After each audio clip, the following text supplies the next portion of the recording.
안녕하세요. 생방송뷰 김예솔입니다. 안녕하세요. 정직원입니다. 이충훈 아나운서가 휴가를 가서 오늘은 제가 진행을 하겠습니다. 반갑습니다. 네, 반갑습니다.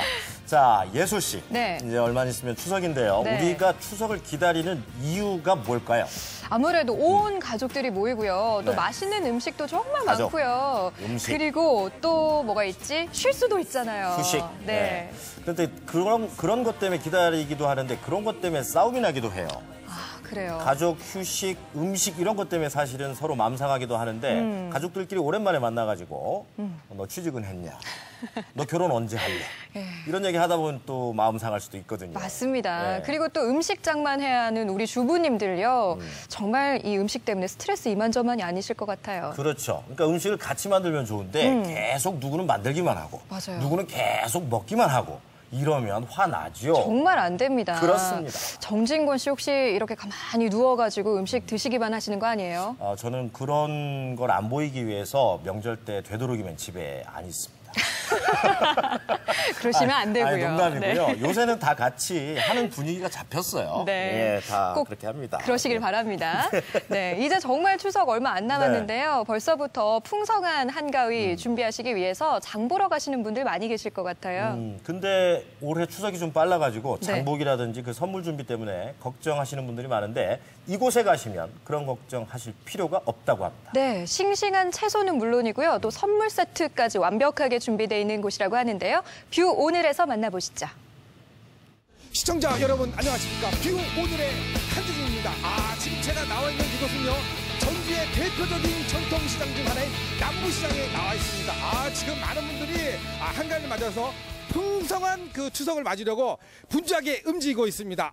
여러분들 전통시장의 장점 알고 계시죠? 일단 말이죠. 없는 게 없습니다. 그리고 저렴합니다. 정이 있습니다. 그래서 오늘은요, 이곳 전통시장에서 알뜰하게 장을 보는 방법에 대해서 남부시장 상인의 하연수 회장님을 통해서 알아보도록 하겠습니다. 네, 회장님 안녕하세요. 네, 안녕하세요. 네, 반갑습니다. 반갑습니다. 지금 보니까 시장에 많은 분들이 찾고 계세요. 네. 하루에 한 몇 분 정도 찾으시나요? 차량이 하루에 한 4,000대에서 6,000대 정도 오니까 한 6,000명 이상이 우리 남부시장을 찾는 것 같습니다. 그렇군요. 정말 많은 분들이 찾고 계시네요. 그만큼 인기가 많다는 건데요.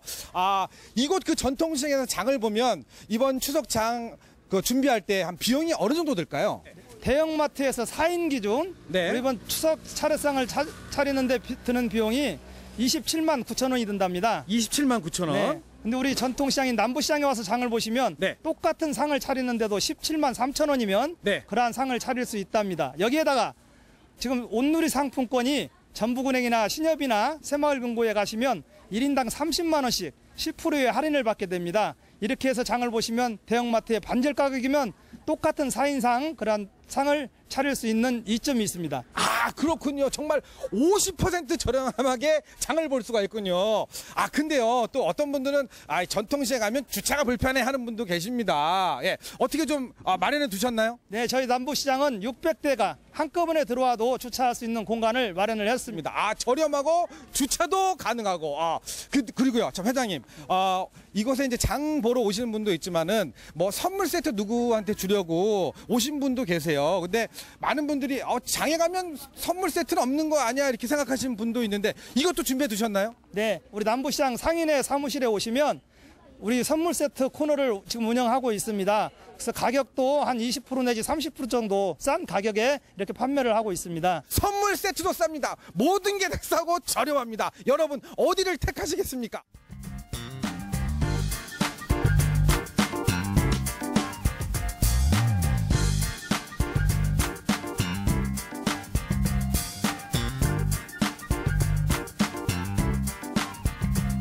오늘 장 많이 보셨어요? 많이 봤어요. 뭐 보신 거예요? 버섯도 사고 네. 또 장 또 보러 가야죠. 그렇구나. 이번 추석에 어떤 음식들 해놓으실 거예요? 갈비도 해 먹어야 되고 네. 전도 부쳐 먹어야 되고 송편도 먹어야 되고 많죠. 그거 혼자 다 하세요, 그 음식? 며느리랑 같이 해야죠. 그렇구나. 며느리도 있고 아들 다 이렇게 같이 모이잖아요. 그러죠. 네, 저기 어머니 카메라 보고 한 말씀 하세요. 우리 저기 자녀분들한테. 얘들아 이번 추석에 맛있는 음식 많이 해 먹자. 알았지? 안녕하세요, 사장님. 네, 어서 오세요. 아니, 아까 보니까 네. 여기 정말 뭐 많이 사시던데요. 아니, 네. 어떤 그 물건들 사신 거예요? 아, 이제 제수용품도 사지만요. 네. 명절 돌아오니까 식구들 모이니까 맛있는 밥을 먹기 위해서 이제 아들, 딸들이 좋아하면 싸주기도 하고 네.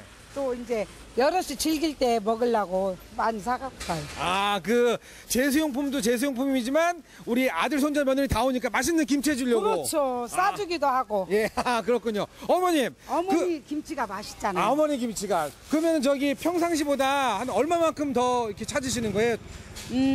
평상시는 예를 들어서 50단이면 명절 때는 200단? 와, 그러면 네 배. 네 배. 아, 기분 좋으시겠는데요? 좋죠. 시금치 잘 고르는 방법. 시금치 키가 이렇게 작고 통통하고 나처럼 예쁘게 생겼습니다. 이게 통통하고 키가 작은 건 어떤 게 키가 작다는 거예요? 이렇게 길이가.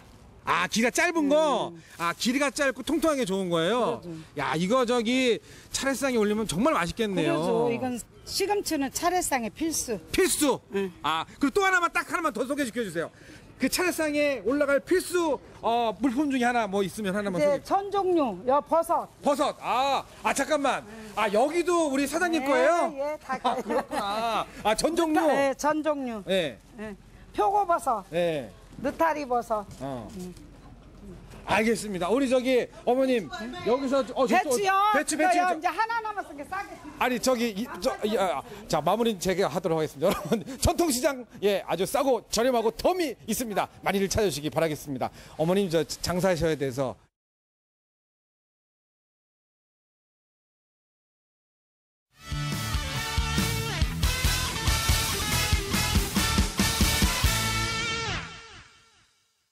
이 세상에 정말 많은 발명가가 있지만 네. 발명가 했을 때 가장 먼저 누가 떠오를까요? 저는 뭐 한 명밖에 몰라요. 에디슨 씨. 에디슨 씨. 전제는 1%의 영감과 99%의 노력으로 만들어진다. 유명한 말이잖아요. 맞습니다. 네, 예. 이 말 아마 모르는 분들은 안 계실 것 같은데요.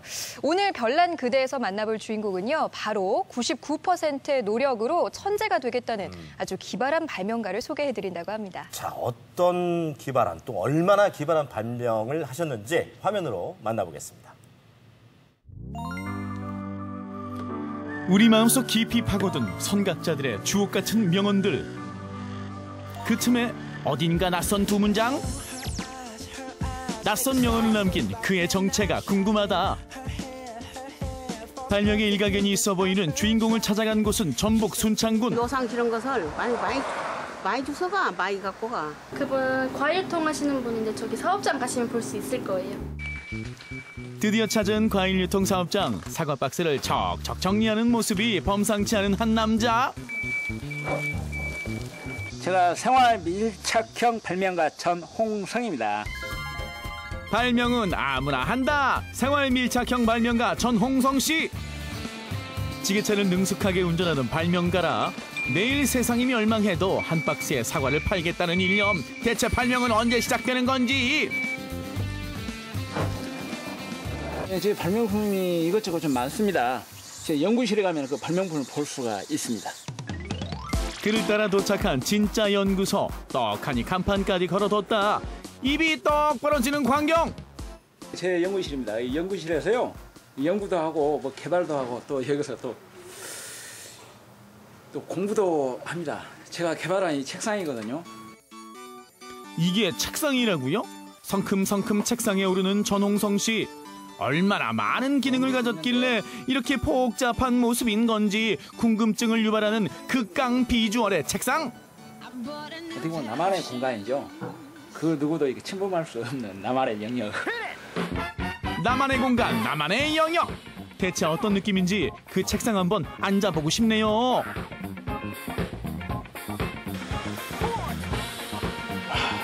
공부에 집중하다가 뻐근해진 목과 어깨. 하지만 걱정할 건 없다는데 책상 속에 숨겨져 있던 운동기구를 꺼내 하나 둘 운동을 시작하는 주인공. 또 피곤할 때가 있어요. 그럴 때는 이게 한 번씩 이렇게 목운동, 이게 목운동입니다, 이게. 아, 이게 다가 아니라면서요. 물론 이게 지치는 기능도 있죠. 밤늦게 여기서 뭐 연구 같은 거, 공부 같은 거 하다 보면은 집에 못 들어가는 경우가 있거든요. 그때는 그냥 여기서 그냥 이 책상에서 찹니다. 자세만 바꾸면 바로 취침 가능. 공부할 땐 책상으로, 취침 시에는 침대로. 책상의 변신은 무죄. 침대는 과학이라더니 하나부터 10까지 맞춤 설계됐다. 근데 정말 편안하신 거 맞죠? 처음에는 불편했는데 지금은 편해요. 오히려 얘가 이렇게 있는 게 나만의 공간이라고나 할까요? 그렇게 잠깐 나만의 시간을 즐기던 주인공. 이번에는 발명에 필요한 재료를 찾아 나서는데 이미 버려진 고철들을 이리 보고 저리 보고 쓸만한 재료가 있는지 매 눈으로 살펴본다. 영원한 고물이란 없다라고 생각을 가지고 있는 사람이거든요. 이게 잘만 활용하면 이게 자원이 되고 뭐 사람들에게 유용한 어떤 생활용품이 만들어질 수가 있는 거예요. 그렇게 선별된 재료들은 다시 그의 손에서 기발한 발명품으로 재탄생된다. 설명서 하나 없이 뚝딱뚝딱 아무나 따라할 수 없는 그야말로 발명가의 손길이다. 발명품 같은 경우는 다 내 머릿속에 도면이 있기 때문에 도면 이렇게 보고 그리 특별히 제작하지는 않습니다. 종잡을 수 없는 행보, 이번엔 운동장이다. 평소 운동을 좋아한다는 주인공. 상상 그 이상 스포츠 종목까지 개발했다. 세이프 골프라고 이름을 지었습니다. 세이프 골프. 전홍성 씨만의 아이디어가 담긴 특별한 스포츠, 세이프 골프. 언뜻 야구 같아 보이기도 하지만 모양과 용도가 같기도 하는 골프채까지 직접 제작했다. 채가 4종류가 있는데 그 채 하나하나마다 다 개성이 있고 다 캐릭터가 있는 것입니다. 사람처럼. 멋진 스윙과 함께 멀리 날아간 공들. 회수할 때도 특별 제작한 발명품으로 쓱쓱 쓸어와서 모으면 끝. 필요한 것은 제가 스스로 만들려고 굉장히 노력을 해요. 왜 그러냐면은 그게 저는 발명가의 정신이다라고 생각합니다. 여기서 끝이 아니다. 또 하나의 신종 스포츠 랜드볼을 소개하는 주인공. 테이블에 다리 하나부터 라켓은 물론 경기 방법과 규칙까지. 경기에 필요한 모든 것을 직접 발명하고 제작했다는 놀라운 사실. 제가 이제 서예 붓글씨를 한 20여 년 공부를 했거든요. 붓글씨도 쓰면서 너무 오랫동안 이렇게 한 가지 일만 하다 보니까 무료하고 이렇게 쉽게 이렇게 질리더군요. 뭔가 의미 있는 일을 한번 해보자. 그렇게 시작된 게 이제 발명이거든요. 꽤 무거워 보이는 운동기구를 번쩍번쩍. 이번엔 또 뭔가요? 취미활동 하는 게 있는데요. 그게 많은 체력을 필요로 합니다. 그래서 이렇게 체력 단련을 통해서 몸도 튼튼, 마음도 튼튼, 정신 단련을 하고 있습니다. 실컷 운동을 하고 온 것 같은데 또 체력 단련이 필요할 정도로 힘든 취미 활동은 바로 서예? 그 자세 한 번 남다르고 붓의 손잡이마저 범상치가 않다. 길게 이렇게 만들어가지고 쓰니까 나름대로 이렇게 맛이 이렇게 있더군요. 그것을 제가 발견하게 되었습니다. 그래서 붓을 하나, 그 계기로 해가지고 여러 개 제가 만들었어요. 실과 바늘 같은 전홍성 씨와 발명품들. 붓글씨 하나도 그냥 쓰는 법이 없다. 기다란 붓들. 쓰임새마다 모양도 각양각색이다. 이 한자에서는 한자 초서체가 있거든요. 근데 한글은 초서체가 없어요.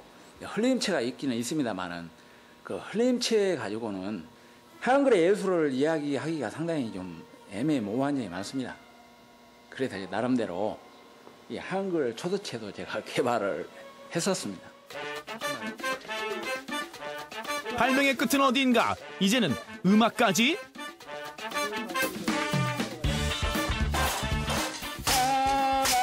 잡아요 라산을 잡아요 사랑하는 그대여. 예술적인 감각이 있지 않고서는 아름다운 발명품을 만들어낼 수가 없는 것입니다. 그래서 저는 발명이 예술이다라고 생각을 하고 있는 사람입니다. 세상에 빛이 되고 소금이 되는 이름만 발명가가 아닌 진짜 내실 있는 발명가, 이름을 남기는 발명가가 한번 돼보고 싶습니다. 무궁무진한 전홍성 씨의 아이디어처럼 끝이 보이지 않는 발명품들. 그 매력 속으로 자꾸만 빠져드는 이유는 엉뚱하고 기발한 모습 뒤에 숨겨진 한계를 모르는 열정과 도전 정신이 있기 때문이다.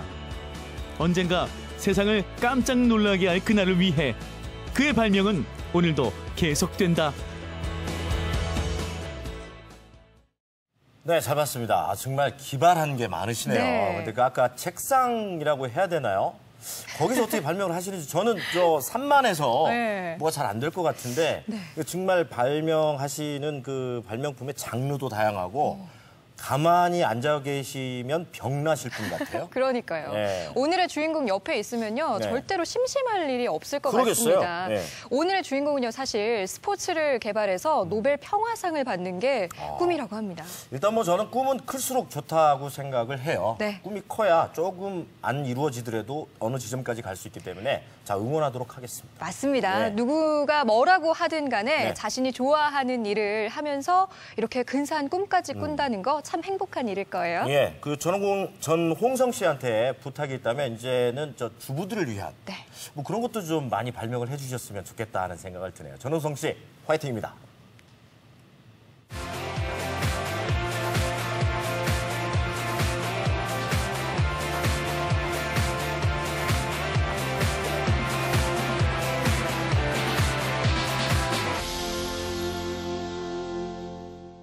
네, 지금까지 이런 프로그램은 없었습니다. 대한민국 최초로 판소리 명창들이 펼치는 서바이벌 프로그램 광대전이 올해로 3회째를 맞았습니다. 네, 대중가요가 아닌 우리의 소리로 펼치는 명창 서바이벌. 뭐 방송계뿐만 아니라요. 국악계에서도 정말 획기적인 프로그램이었습니다. 네. 자, 오늘은 광대전을 기획한 김현찬 전주 MBC 편성 제작부장 모시고 얘기를 나눠보도록 하겠습니다. 안녕하세요. 네, 안녕하십니까. 네. 네. 내일이 방송의 날인데요. 먼저 축하의 말씀부터 드려야 될 것 같아요. 제41회 한국방송대상에서 광대전이요. 문화예술부문 수상을 하게 됐어요. 네.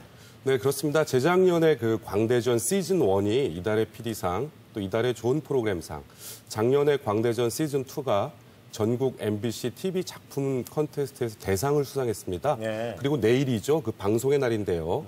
제41회 한국방송대상에서 지역 부분이 아니라 그 TV 문화예술 부분 수상작으로 결정이 됐습니다. 네.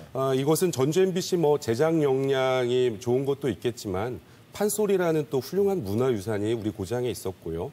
그걸 또 후원하고 향유하는 또 시민 대중들, 또 이거 아낌없이 성원해준 시청자들의 그 덕이 아닌가 생각하고 있습니다. 이야, 정말 축하할 일입니다. 네, 사실 사람으로 치면 이제 3살짜리가 파란을 일으키고 있는 거예요. 역사와 전통을 자랑하는 프로그램들이 굉장히 많은 이 방송 현장에서. 처음에 이 광대전을 어떻게 기획을 하시게 됐었나요? 사실 결정적인 모티브는 그 서울 MBC의 나는 가수다였습니다. 가수들이 서바이벌 형식으로 그 회 최고의 가수를 가리는 건데요. 그렇죠. 네. 제가 그 프로그램을 보면서 판소리야말로 서바이벌의 원조다. 뭐 어디 폭포 및 동굴, 뭐 득음이라고 하죠. 네. 거기서 비로소 수련을 한 다음에 세상에 나와서 이제 실력을 겨루는데요. 그래서 실력을 인정받으면 대통령상을 받게 됩니다. 네. 저는 대통령상을 받은 명창들을 한 자리에 이렇게 불러놓고 정말 최고의 명창을 한번 가려보자. 그 명창들이 뿜어내는 그 엄청난 내공의 에너지, 열정은 정말 감동 그 자체였습니다. 그러한 진정성이 시청자들한테 통하고 이렇게 좋은 결과로 이어진 게 아닌가 하는 생각을 하고 있습니다. 네, 여러 가지가 정말 운명적으로 만난 것 같아요. 네. 기획하시는 기획자분들도 그렇고 또 우리 명창분들도 그렇고 청중분들도 그렇고 맞습니다. 운명적으로 만난 것 같은데 자, 올해로 벌써 이제 3번째를 맡고 있습니다. 올해는 언제 어디에서 열립니까? 네, 그 1회 전주 한옥마을에서 했습니다. 네. 그리고 작년에는 시즌2는 판소리 성지죠. 남원 광안루에서 했는데요. 네. 올해는 다시 고향 전주에 돌아왔습니다. 한옥마을 그 소리문화관에서 하는데요. 9월 14일 그리고 28일. 네. 그다음에 8명 중에 2명이 결승에 진출하면은 10월 중순에 같은 장소입니다. 네. 소리문화관에서 결승전을 펼칩니다. 그리고 이제 이 방송은 전주 MBC와 또 전국 방송으로 네. 총 6회에 걸쳐서 네. 9월 중순부터 연속 편성하게 됐습니다. 네. 자, 이 광대전은 대통령상을 받은 그야말로 명창분들만 지금 출연을 할 수 있게 되잖아요. 올해는 어떤 명창들을 만나볼 수 있나요? 네, 그 장안의 화제를 몰고 온 이유가 대통령상을 수상한 명창들이 대한민국 최초로 건곤일척 한판 승부를 벌이는 겁니다. 네. 지금 화면에 보이시죠?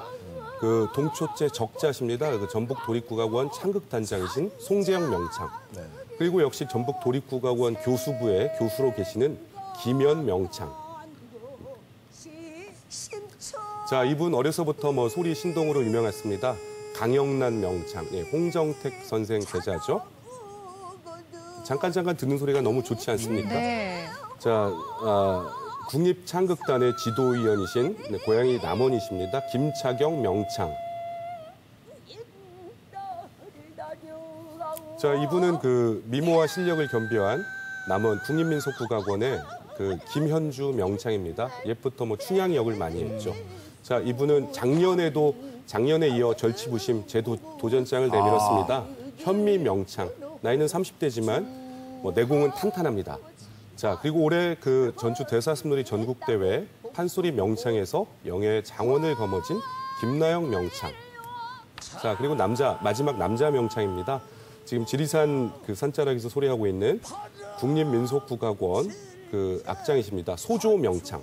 이렇게 8분이 정말 말 그대로 명예와 자존심을 걸고 건곤일척 한판 승부를 벌이게 됩니다. 네, 방금 뭐 화면으로 보셨지만 출연진만 봐도 정말 어마어마합니다. 그리고 이제 한번 또 탈락의 고배를 마셨다가 재도전을 하시는 분들도 있고. 그러니까요. 사실 광대전에는 방금 말씀하셨던 것처럼 대통령상을 받은 이미 우리나라 국악계에서 최고의 명창으로 그렇죠. 인정을 받은 분들이 출연을 하시는 건데 이런 분들이 서바이벌 프로그램에 출연을 한다. 이거 굉장히 쉽지 않은 결정이었을 것 같아요. 맞습니다. 제가 이제 그 기획과 연출을 했는데 흥행에 성공을 하려면 적어도 대통령상 이상은 받아야 한다. 그래야만 건곤일척이라는 그 수식어가 무색하지 않을 거다라는 판단이었습니다. 현재 100여 명이 넘는 그 대통령상을 이미 수상한 분들이 계시는데 대부분 난색을 표했습니다. 왜냐하면 이미 뭐 명예와 자존심을 다 얻었는데 그렇죠. 굳이 낯선 무대에 가서 자, 개인의 유파, 가족, 소속 단체, 네. 제자들 뭐 만약에 우승자야 뭐 더할래야 좋겠지만 우승을 못하게 되면은 반대로 후폭풍이 두려운 거죠. 그렇죠. 그러나 정말 진정한 판소리의 원형성, 판에서 벌어지는 소리, 그 신명감, 현장감을 위해서 또 판소리 대중화를 위해서 함께 노력하자라는 말에 쉽지 않게 8분의 명창께서 동참을 결정하셨습니다. 네. 그래서 그런지 더 기대가 됩니다. 판소리 명창 서바이벌 광대전. 이 광대전만의 특징이자 또 매력이 있다면 어떤 게 있을까요? 자, 이 타이틀이 광대전입니다. 여기서 전은 이야기 전자가 아니고 싸움 전자입니다. 굳이 영어로 하자면 뭐 판소리 마스터즈 배틀, 서바이벌의 한자 광대전을 썼는데요. 흔히 판소리 하시면 멀리 무대 위에서 마이크 차시고 점잖게 소리하시는 거를 연상하실 겁니다. 그런데 광대전은 지금 우리 정진권, 김혜솔 씨나 저만의 이런 가까운 근거리처럼 명창들의 숨소리까지 들을 수 있는 아주 그 무대가 작고 청중들에 가깝습니다. 그리고 여타 대회는 전문가, 또 뭐 인간문화재, 대학 교수분들이 심사를 하죠. 그리고 장원을 결정하는데 광대전의 특권은 청중평가단이 생존할 명창을 선택하고 하차할 명창을 결정합니다. 이거야말로 청중이 갑이 되는 거죠. 명창들이 청중들의 눈치를 보고 청중을 위해서 정말 피토하는 심정으로 최선의 무대를 보이는 것입니다. 그동안에는 사실 청중들이 사실 역할이 추임새하고 같이 어우러질 수는 있었지만 무대에 서시는 분들을 평가할 수는 없었거든요. 그렇죠. 근데 이 청중 평가단이 저는 또 궁금한 게 객관성이라든지 공정성이라든지 이런 부분도 좀 어느 정도 정리가 될 수 있을까 싶은데요. 네, 아직까지 우리 사회가 좀 불신의 시대인 것 같습니다. 저도 작년, 재작년을 하면서 그러한 그 기후를 말끔히 해소했습니다. 사실 그 판소리의 그 전성기라고 할 수 있는 그 1800년대 후반 전라 감영에서 명창들을 평가한 것은 바로 귀명창들이었습니다. 청중들이었습니다. 인간문화재 심사위원들이 심사한 게 아니었습니다. 그 귀명창 전통을 되살리기 위해서 귀명창 청중평가단을 만들었는데요. 네. 사실 뭐 얼마나 많은 사람이 신청할까 우려됐습니다. 그런데 올해도 현재 500명이 넘는 참가 신청이 이어지고 있습니다. 저희가 그 신청한 사람들을 그 성별, 지역별, 연령별 안배를 통해서 공정하게 선정합니다. 또 그 수도권, 서울 경기에서도 약 3분의 1 정도의 청중평가단이 참여를 합니다. 근데 그 작년, 재작년을 보니까 오히려 전문가들보다도 더 냉정하고 정말 그 무대에서 정말 잘한 사람들이 파죽지세로 승승장구해서 우승컵을 거머쥐는 거를 직접 확인할 수 있었어요. 사실 여기 전라북도 지역으로 내려와서 공연하는 소리꾼들이 하시는 얘기가 다른 지역보다는 전라북도에서 공연할 때 힘들다고 그래요. 왜냐하면 귀명창 분들이 많으시다고 좀 떨린다고 하는 얘기가 있는데 바로 증명이 되는군요. 괜히 그렇습니다. 소리의 고장이 아닌가 봅니다. 맞습니다. 오늘 방송 보시면서 나도 청중평가단 하고 싶은데 어떡하지 신청을 못했는데 생각하시는 분들 계실 것 같아요. 그렇죠. 이미 마감이 됐으면 제가 나쁜 사람이 되겠죠. 마감이 내일입니다. 네, 내일입니다. 9월 3일까지 전주MC 홈페이지나 전주MC 밑에 보이는 전화번호로 신청을 하시면 막차를 타셔서 정말 명창들의 귀한 소리를 한자리에서 감상하실 수 있습니다. 네, 서두르셔야겠습니다. 220-8075로 신청하시면 되겠습니다. 네, 근데 청중평가단이 아니어도 가서 즐길 수 있는 거죠? 그렇습니다. 다만 저희가 그 녹화 장소인 그 전주 한옥마을의 소리문화관이 한 400석 정도의 규모입니다. 일부러 그렇게 크지 않은 무대를 택했습니다. 청중평가단 아니어도 오실 수는 있는데 조금 서두르시는 게 좋을 것 같습니다. 네. 자, 공연 경연 방식으로 치러지는데 내용도 궁금합니다. 판소리만 하시게 되는 건지. 네, 아무리 좋은 판소리라도 매회 판소리만 들으면 조금 지루하겠죠. 예. 그래서 다양한 미션과 구성으로 흥미를 배가시켰습니다. 제 1회 방송은 A조와 B조 4명씩의 희노애락, 이렇게 단체전도 있고요. 한국인이 가장 좋아하는 눈대목 대결, 그다음에 서양 악기와 함께하는 콜라보레이션 대결, 그다음에 입체창 대결, 최고 인기 대결이죠. 그다음에 또 대중가요를 판소리로 바꿔 부르기 등 아주 재밌고 다양한 구성들이 가득 차 있습니다. 네, 방금 경연 내용 설명해 주셨는데 경연 방식도 저는 궁금해요. 어쨌거나 서바이벌이니까 탈락자가 생기잖아요. 그렇죠. 그렇습니다.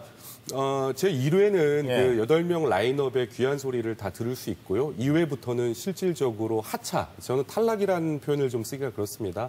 그래도 명색이 대통령상인데 탈락하면 좀 공력이 떨어지는 느낌을 줘서요. 아쉽게 그 무대에서 하차라는 표현을 쓰는데요. 매회 정말 청중평가단의 투표로 1명 내지 2명의 명창이 아쉽게 하차를 하게 됩니다. 네. 하시는 분들은 힘드시겠지만 아무튼 지켜보는 청중평가단 그리고 우리 시청자 여러분들은 굉장히 손에 땀을 쥐면서 재밌게 보실 수 있을 것 같아요. 네. 마지막으로 간단하게 지난 두 차례 경연 정리해 주시고 마무리하겠습니다.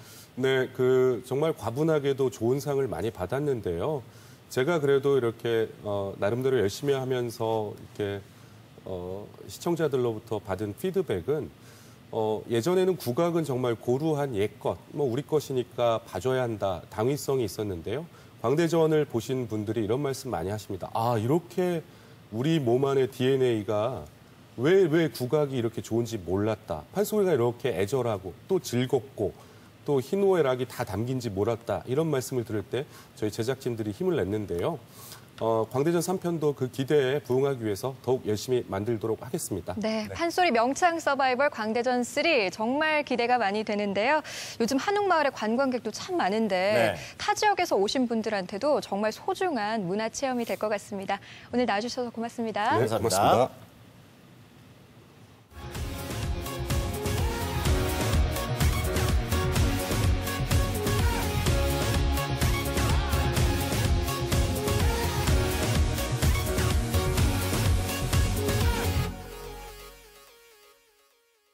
자, 9월이 되면 이제 학기 단위로는 2학기가 시작이 네. 되기 때문에 학교에서는 아무래도 좀 새로운 각오 같은 것도 많이 생기고 하는 것 같아요. 맞습니다. 뭐 예. 초등학교, 대학교, 실업계, 인문계 할 것 없이 각자의 자리에서 목표를 세우고 하루하루 열심히 살아가고 있을 것 같아요. 그 김혜솔 아나운서 얘기처럼 잘하는 학생들보다 잘하는 사람들보다 열심히 꾸준히 하시는 분들 보면 왠지 모르게 저도 응원의 박수를 보내게 되고 하는 경우가 있거든요. 네. 예. 오늘 더불어 사는 세상에서는요, 남들보다 세상을 받아들이는 속도는 조금 느리지만 네. 언제나 밝고 성실하게 살아가는 형제 이야기를 준비했습니다. 세상 모든 이야기가 꿈이 되고 노래가 되는 나이 18. 고등학교 2학년에 재학 중인 시홍이와 시정이. 조금은 느리지만 꿈을 향해 한 걸음 나아가는 이 두 형제의 노래를 들어보실까요?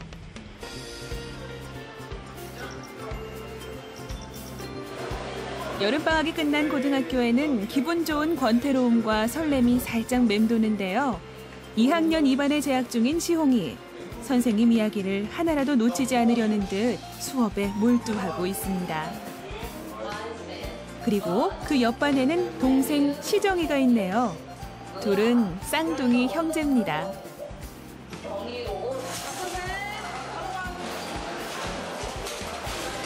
드디어 점심시간. 돌을 삼켜도 소화시킬 나이인 고등학생들 무척 맛있게 식사를 하는데요.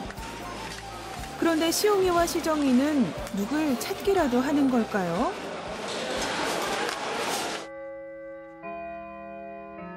서요. 선생님께 인사. 네, 사랑합니다. 오후 수업이 시작됐습니다. 오늘 수업은 장난감 자동차의 부품을 조립하는 비교적 간단한 수업인데요. 이 학교에 다니는 지적 장애인들을 위한 특별 수업 시간입니다. 시홍이와 시정이 형제는 남들이 흔히 말하는 지적 장애인이죠. 둘만 봤을 때는 일란성 쌍둥이고 외모도 비슷하고, 근데 이제 시홍이는 자폐성 장애지만 얘는 정신지체 3급이라서 좀 약간 다른데.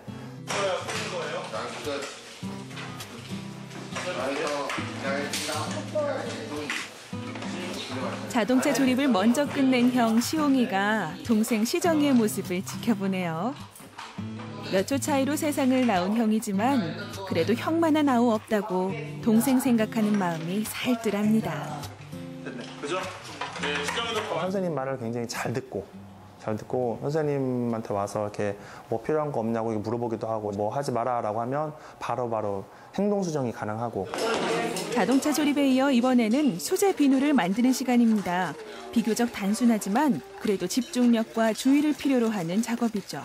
살짝 어려웠지만 하여튼 이렇게 도입하고 그냥 이렇게 만들고 움직이고 하니까. 1년 반 후면 시홍이와 시정이 형제는 사회에 나가야 합니다. 즉 취업 준비를 해야 하는데요. 하지만 우리 사회는 시홍이 형제 같은 장애인들을 받아들이기엔 아직 준비가 덜 된 것 같습니다. 우리 장애우들이 일을 할 수 있는 영역이 있어요. 분명히 모든 회사에 아예 마음을 닫고 장애인은 안 된다. 혹시라도 사고가 나면 더 비용이 발생한다라는 인식, 그 인식을 좀 많이 좀 개방을 하고. 시홍이 형제의 부모님은 현재 익산에서 목회 활동을 하고 있습니다. 신혼 초 남들과 똑같이 평범한 자녀를 낳고 가정을 꾸릴 거라 생각했던 부모님이었죠. 그러나 부부에게 찾아온 쌍둥이 아들의 장애. 그것은 세상을 다르게 바라보게 만든 하나의 계기가 됐습니다. 그때만 해도 이렇게 인정을 하기 싫더라고. 제가 우리 쌍둥이 어린이집 다닐 때 같이 전주에 동물원을 간 적이 있어요. 다른 엄마들은 너무나 아이들을 잘 케어를 하고 저기 하는데 전 둘이지만 한 명 잡아놓으면 한 명 가고 또 한 명 잡으면 한 명 가고 말을 하면 소통이 잘 돼야 하는데 안 되는 경우도 있고 비장애 가진 부모들이 같이 좀 협력해 줬으면 좋았을 텐데 내 아이만 저기하고 같이 생활할 때 좀 위문했을 때. 힘들었던 순간을 어찌다 표현할 수 있을까요? 특히 아버지는 가족들 앞에서 울음을 삼켜야 했습니다. 치과에 갔는데 누워서 치과 치료를 받으려고 하는 그런 순간 아이들은 거의 경기를 하고, 그러니까 의사 선생님이 마취 같은 걸 해놓은 상태에서 그렇게 해야 된다고 하더라고요. 그때 정말 많이 속상했어요. 많이 울기도 하고.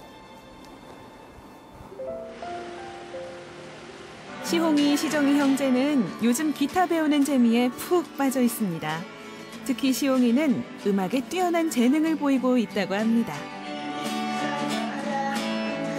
축구에도 가끔 쳐봤으니까 그래요. 왠지 치면 치세트가 풀릴 것 같잖아. 음악 안에서는 장애인, 비장애인의 구별이 없이 모두가 하나가 됐죠. 그래서 시홍이 형제는 이 음악 수업을 더욱 좋아하는지도 모릅니다.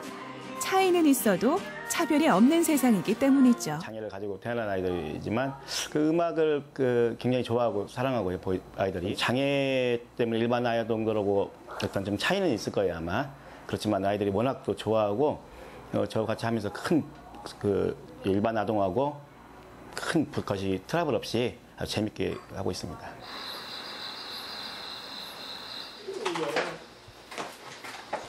시홍이 형제가 하루 일과를 마치고 집에 돌아왔습니다. 인사는 항상 잘해요.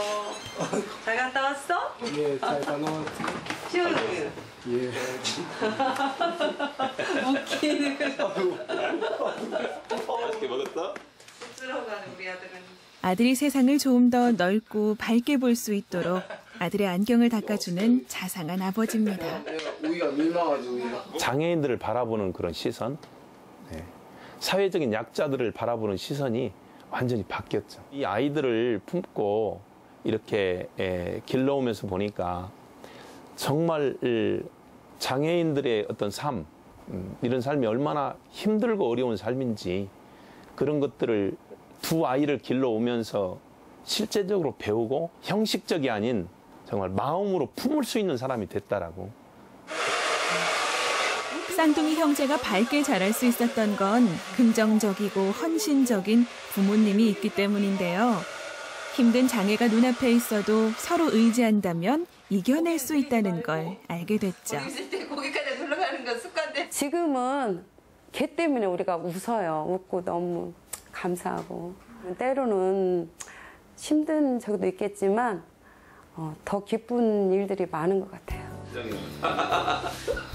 여기 너희 2학기 때 현장 그거 이마트 가서 하기로 자신 있게 할 수 있지? 일단 해봐야지. 그렇지, 도전을 해봐야 돼. 미리 걱정하지 말고 염려하지 말고 기도하면서 준비. 알았지? 시용이도 너도 그쪽으로 엄마가 그게 한번 해보라는 거야. 문서 작성 그거 하는 거. 난 도전 한번 해보면 그렇지. 항상. 이 세상에서 제 몫을 할 수 있는 아들이 되길 이 순간 간절히 바랍니다. 남들보다 조금 느리다고 해서 틀린 건 아니겠죠. 조금 더디지만 이 느린 동행에 함께 걸어줄 누군가가 있지 않을까요?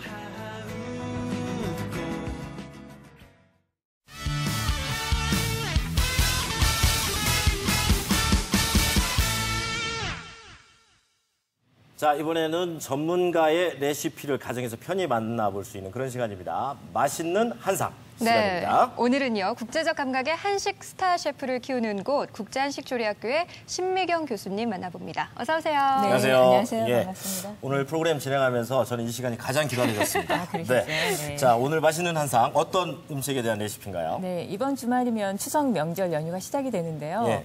추석 그 명절 때면은 빠지지 않고 올려지는 음식들이 몇 가지가 있는데 네.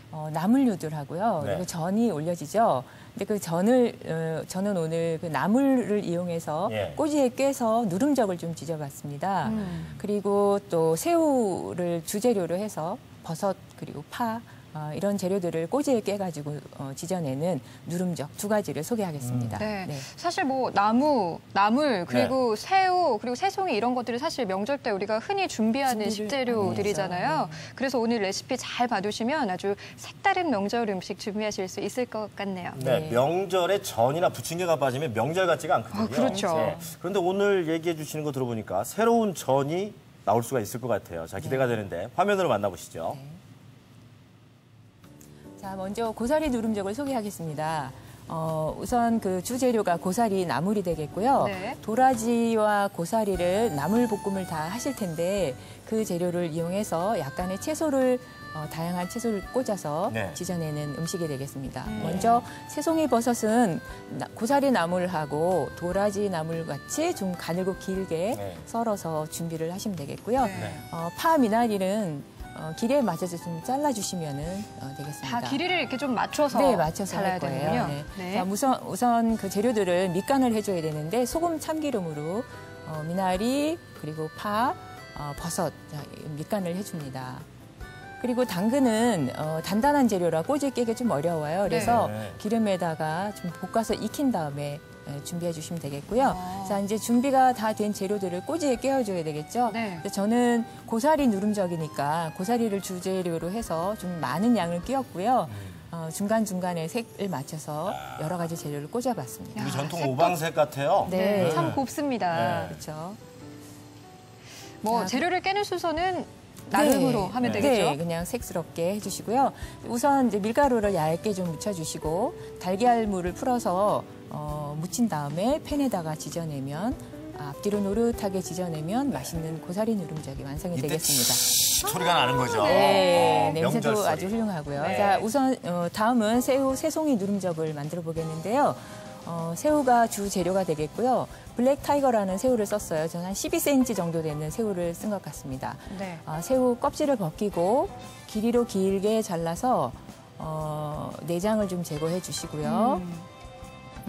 새우 비린내를 없애기 위해서 생강수를 좀 썼고요. 생강수요? 네, 소금, 후추, 참기름을 약간 넣어서 밑간을 해줍니다. 자, 이렇게 간도 좀 해주고요. 비린내도 좀 없애주는 과정이 되겠고요. 새송이 버섯 새우 길이만큼 잘라서 파하고 역시 밑간을 해줍니다. 소금하고 참기름으로. 재료를 이제 꼬지에 끼워줄 건데요. 역시 새우가 주재료가 되겠죠. 그래서 새우를 좀 많은 양을 꽂고요. 새우도 좀 크니까 괜찮은 것 같아요. 너무 작은 새우를 쓰시면 손님 초대 요리로는 좀 큼직한 새우를 쓰는 게 좋을 것 같습니다. 자, 이제 다 꼬지에 끼워졌고요. 자, 이 재료들은 아까 고사리 누름적은 밀가루를 좀 묻혀줬는데 이번에는 전분가루를 아주 얇게 살짝 입혀줍니다. 그다음에 전분가루를 찜통에다가 살짝 쪄줄 거예요. 한 1분 정도만 쪄주시면 되겠습니다. 오래 찔 필요도 없고요. 자, 이렇게 색이 좀 변했죠. 자, 이것을 팬에다가 넣고 바로 지져내면 아주 간편하게 누름적을 만들어낼 수 있는 음식이 되겠습니다. 진짜 먹음직스럽네요. 실고추와 깨소금을 고명으로 뿌려주었습니다. 정말 고사리 누름적은요.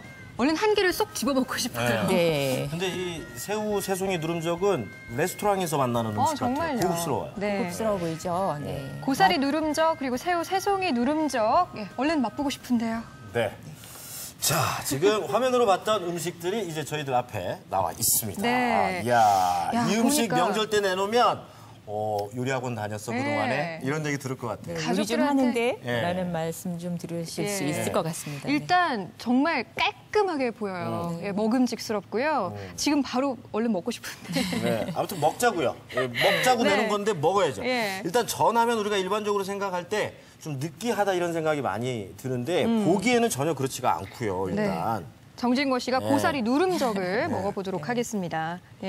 우리가 흔히 명절 때 나물 같은 거 남으면 비빔밥으로 이렇게 한 끼 해결하기도 하는데 고사리 누름적에 들어가는 재료도요. 남은 거 이렇게 다 모아가지고 해도 괜찮을 것 같아요. 남은 거 있으면 꽂아서 해주시고요.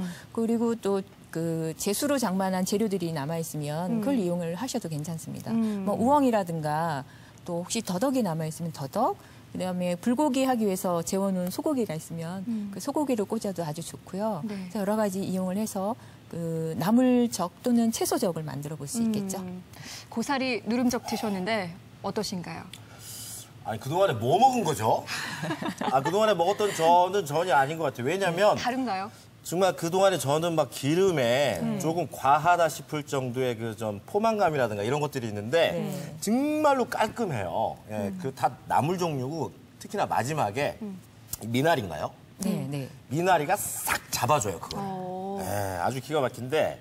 자, 정진곤 씨가 말씀을 너무 길게 하셔가지고 제가 참기가 참 힘들었습니다. 저 그 새우 세송이 누름죠? 네, 먹어보겠습니다. 시식을 하시고 저는 아까 유심히 화면에서 봤을 때 한번 쪄가지고 다시 프라이팬에 옮겼어요. 네. 특별히 그 이유가 있나요? 네, 새우는 익히면은 자연스럽게 좀 뒤틀리는 부분이 좀 있거든요. 그래서 안 익는 부분도 좀 있을 수 있습니다. 그래서 전분을 묻혀서 좀 살짝 쪄주면은 전체적으로 다 한번 익힌 재료가 되기 때문에 살짝만 지져내면 완전히 다 익은 새우를 먹을 수 있는 방법입니다. 그리고 전분을 묻혀준 이유는 좀 쫀득한 맛을 질감을 좀 느낄 수 있고요. 속은 좀 부드럽게 그 새우의 육즙을 가질 수 있는 그런 방법이 되겠습니다. 어때요, 맛이? 야, 정말 방금 교수님께서 말씀하셨던 것처럼 겉은 그 쫀득하면서 안은 부드럽고요. 저는 저희 부모님께서 명절에 다른 전 말고 이 새우로 만든 거 요거 이렇게 방송 때문에 오동통통하게. 그렇게 부모님을 다 배신하고 어머님을 배신하고 이렇게 되는 거예요? 네? 근데 정말로 그럴만한 것이 정말. 그동안에 저희가 먹었던 전은 몇 개를 먹으면 사실 젓가락이 잘 안 가는데 이거는 계속 갈 수 있을 것 같아요. 정말 느끼하지도 않고요.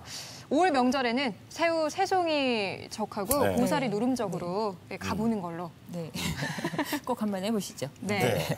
올 추석에 아마 센스 있게 손맛 자랑하고 싶으신 분들은 오늘 알려드린 이 레시피 이거 뭐였죠 이름이? 고사리 누름적.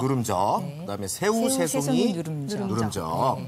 이용하셔가지고 대접해보시면 아마 큰 박수 받으실 겁니다. 네, 오늘 저희가 소개해드린 이 요리의 레시피는요. 생방송비 홈페이지에 나와 있으니까 꼭 한번 참고해보시면 좋겠습니다.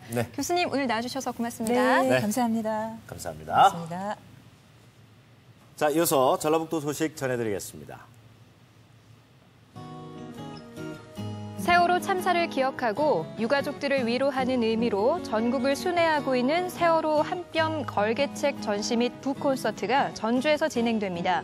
세월호를 소재로 한 동시와 동화, 그림 45점을 만날 수 있는 이번 전시는 오는 7일까지 전주 부채문화관 최명희 문학관 마당에서 진행됩니다. 전주시립교향악단이 제199회 정기 연주회를 갖습니다.